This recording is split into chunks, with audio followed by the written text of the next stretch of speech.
kulanti wacan daawadayaal halkani waa barteena YouTube-ka halbeega wararka qodobada wararka ee aanu xilligan idiin hayno waxaa kamid ah afhayeenkii kooxda al-shabaab oo geeridiisa la soo warinayo maxaa karuna hadaba dhimashada Cali Dheere waxaa sidoo kale aanu idiin soo gudbin doonaa dagaal u dhaxeeya ciidanka al-shabaab iyo ciidamada liyu police oo ka dhacay qaybo kamid ah gobolka Bakool ee Koonfur Galbeed sidoo kale qodobada aanu barnaamij wareedkeena idinkugu soo gudbin doono waxaa kamid noqonaya taliyayaasha ciidamada booliska iyo nabad sugidda gobolka Hiiraan oo magaalada Muqdisho looga yeeray haddii aad nagu cusub tahay fadlan channelkan subscribe inoo saar adigoo muuqaalkan like saaray lana wadaagaya saaxiibada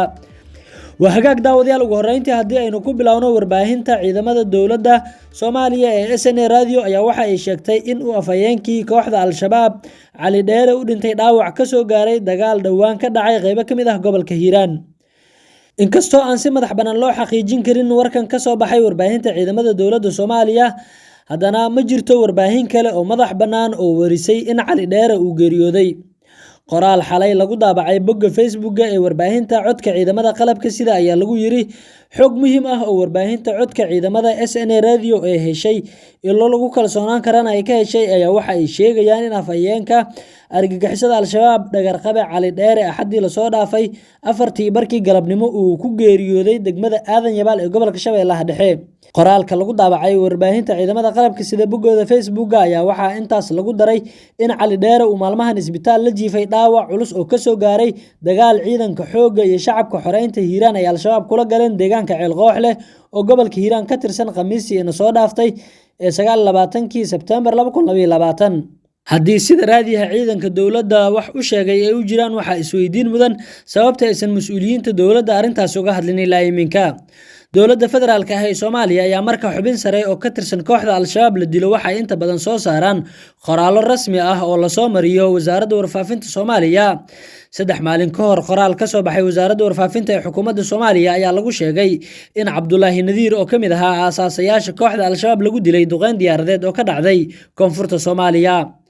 maalin kadib qoraalka ka soo baxay dawladda Mareykanka ayaa waxa lagu sheegay in duqeyn lagu dilay hogaamiye sare oo al-shabaab ka tirsanaa inkastoo aan magaciisa la shaacin balse loo maleynayo inuu yahay Cabdullaahi Nadiir oo sidoo kale loo yaqaanay Cabdullaahi Yare dhanka kalena dagaal u dhaxeeya ciidamada liyu police iyo kuwa al-shabaab ayaa ka dhacay qaybo kamid ah gobolka Bakool wararka laga helayo gobolka Bakool ee koonfurta Soomaaliya ayaa sheegaya in maanta halkaas uu ka dhacay dagaal culus oo u dhaxeeyay ciidamada liyu police ee dawlad deegaanka Soomaalida Itoobiya iyo xoogag ka tirsan dagaalamayaasha ururka al-shabaab kaasi oo geystay khasaaro dhimasho iyo dhaawac ah dagaalka ayaa xoogiisa waxa uu ka dhacay tuulada Quracle oo hoos tagta deegaanka Washaaqo oo dhaca xadka u dhaxeeya Soomaaliya iyo Itoobiya labada dhinac ayaa guulo ka kala sheegtay dagaalkan waxa uuna mid kasta shaaciyay inuu khasaare gaarsiiyay dhinaca kale sida lagu baahiyay qoraallo ay labada dhinac soo saareen al-shabaab waxa ay baahiyeen in dagaalkan ay ku dileen ugu yaraan 50 askari oo ka tirsanaa ciidanka liyu police kuwaas oo ay ku jiraan saraakiil sida hadalka ay u dhigeen sidoo kale kooxda al-shabaab ayaa waxa ay shaaciyeen magacyada qaar kamid ah saraakiisha ay sheegeen inay ku dileen dagaalka waxaana ay kala yihiin General Saliid Cornel Digana iyo sidoo kale Cornel Cabdirasaaq balse ma jiraan ila madax banaan oo xaqiijin kara warkan marka laga tago sheegashada al-shabaab dhanka kale ciidamada liyu police ayaa waxa ay shaaciyeen inay khasaaro culus gaarsiiyeen kooxda al-shabaab ee weerarka ku qaaday isla markaana ay la wareegeen deegaanka lagu dagaalamay qoraalka ka soo baxay taliska liyu police ayaa waxa sidoo kale lagu sheegay inay dileen xubno ka tirsanaa al-shabaab ayna sii wadi doonaan howlgalka ka socda qaybo kamid ah gobolka Bakool dagaalkan ayaa waxa uu daba socdaa weeraro ay horay al-shabaab ugu qaadeen dhulka dawlad deegaanka Soomaalida kaas oo geystay khasaaro xoogan waxaana kadib labada dhinac ay dhaqdhaqaaqyo military ka bilaabeen gobolka Bakool qaybo kamid ah gaar ahaan deegaanada u dhow xadka labada dal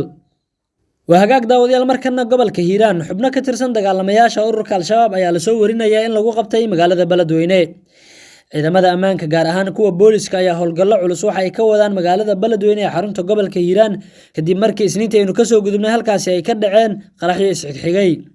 howlgallada oo ahaa kuwa culus ayaa waxa lagu xaqiijinayay amniga guud ee magaalada Beledweyne waxaana lagu soo qabtay xubno ka tirsanaa dagaalamayaasha al-shabaab iyo dad kale oo tuhmanayaal ah sida uu shaaciyay taliye ku-xigeenka saldhigga booliska magaalada Beledweyne Bashiir Cadaani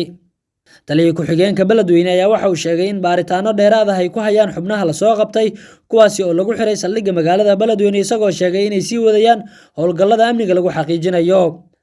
sidoo kale waxa uu tilmaamay taliya Cadaani inay adkeeyeen amniga magaalada Beledweyne isla markaana ay xireen dhanka buundooyinka oo uu sheegay in inta badan ay ka soo gudbaan qaraxyada magaaladaasi ka dhaca hadda waxaan u malaynayaa dhinac dambe oo ay ka soo geli karaan ma jirto, badanaa waxa ay ka yimaadaan dhanka buundooyinkii oo dhanna waanu xirnay ayuu yidhi taliya Cadaani. ugu dambeyntii waxa uu fariin adag u diray taliyaha dadka shacabka ah isaga oo ugu baaqay inay ciidamada ammaanka kala shaqeeyaan xaqiijinta amniga iyo xasiloonida deegaanka. magaalada Beledweyne ayaa waxaa Isniintii ka soo gudubnay ka dhacay ilaa 3 qarax kuwaasi oo ay ku dhinteen dad kor u dhaafaya ilaa 30 ruux waxaana ku dhaawacmay dad tir ahaan intaasi ka badan sida lagu shaaciyay warbixino ay soo saareen hay'adaha amniga iyo mas'uuliyiinta gobolka Hiiraan. weeraradaasi waxaa dhabarka u ritay kooxda Al-Shabaab oo mas'uuliyadooda sheegtay waxa ayna uga jawaabayeen sida ay sheegeen kacdoonka shacabka Hiiraan ay ka wadaan qaybo ka mid ah gobolkaasi kaas oo khasaare xooggan la sheegay in lagu gaarsiiyay dhaqdhaqaaqa Al-Shabaab kadib markii looga qabsaday deegaano muhiim ah oo ku yaala gobolka Hiiraan. wahagaag daawadayaal ugu dambeyntiina warar soo baxaya ayaa waxa ay sheegayaan in taliyayaasha ciidanka booliska ee nabad sugidda gobolka Hiiraan looga yeeray magaalada Muqdisho iyadoo wararka qaarkoodna ay sheegayaan in saraakiishani lagu xiray magaalada Muqdisho isla markaana baaritaano lagu wado. dowladda federaalka ah ee Soomaaliya ayaa magaalada Muqdisho waxa ay ugu yeertay taliyaha qaybta booliska gobolka Hiiraan Cornel Isaaq Cali Cabdulle iyo taliyaha ciidanka nabad sugidda gobolka Hiiraan Colaad Dalabey kadib markii lagu eedeeyay in ay ka gaabiyeen ka hortagidda weeraradii Al-Shabaab ay ka geysteen magaalada Beledweyne. u yeeritaanka labada taliye ayaa waxa ay ka dambeysay kadib markii gudoomiyaha gobolka Hiiraan Cali Jayte Cismaan uu ku eedeeyay in ay ka gaabiyeen wax ka qabashada amniga isla markaana ay dowladda Soomaaliya uu ka codsaday in tallaabo laga qaado waxna laga weydiiyo qaraxyadii ka dhacay magaalada Beledweyne 3 bishan Oktoobar oo ku beegnayd Isniintii ka soo gudubnay. wararka qaarkood ayaa waxa ay sheegayaan in magaalada Muqdisho uu si degdeg ah ku yimid taliyaha qaybta booliska gobolka Hiiraan Cornel Isaaq Cali Cabdulle balse taliyaha ciidanka NISA ee gobolka Hiiraan Colaad Dalabey uusan weli soo gaarin Muqdisho isla markaana lagu wado in saacadaha soo aadan u yimaado Muqdisho. lama oga tallaabada xigta oo ay dowladda Soomaaliya ka qaadi doonto labadan mas'uul oo magaalada Muqdisho looga yeeray si loogula xisaabtamo qaraxyadii waaweynaa ee Isniintii ka soo gudubnay ka dhacay magaalada Beledweyne kuwaasi oo khasaare nafeed iyo mid hantiyadeed geystay. wararka qaarkood ayaa waxa ay sheegayaan in taliyaha qaybta guud ee booliska gobolka Hiiraan Cornel Isaaq Cali Cabdulle xabsi guri uu ku yahay magaalada Muqdisho isla markaana ay ku socoto baaris iyo su'aalo weydiin ay wadaan hay'adda CID-da ee ka tirsan ciidamada booliska isla markaana ah laanta dambi baarista booliska Soomaaliya.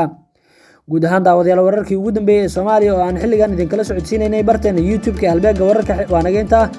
warkan warkiisa xigay intaan ku kulmi doono nabadgelyo. haddii aad nagu cusub tahay fadlan barteena YouTube ee halbeega wararka subscribe saar adigoo muuqaalkan like saar ee lana wadaagaya saaxiibada nabadgelyo.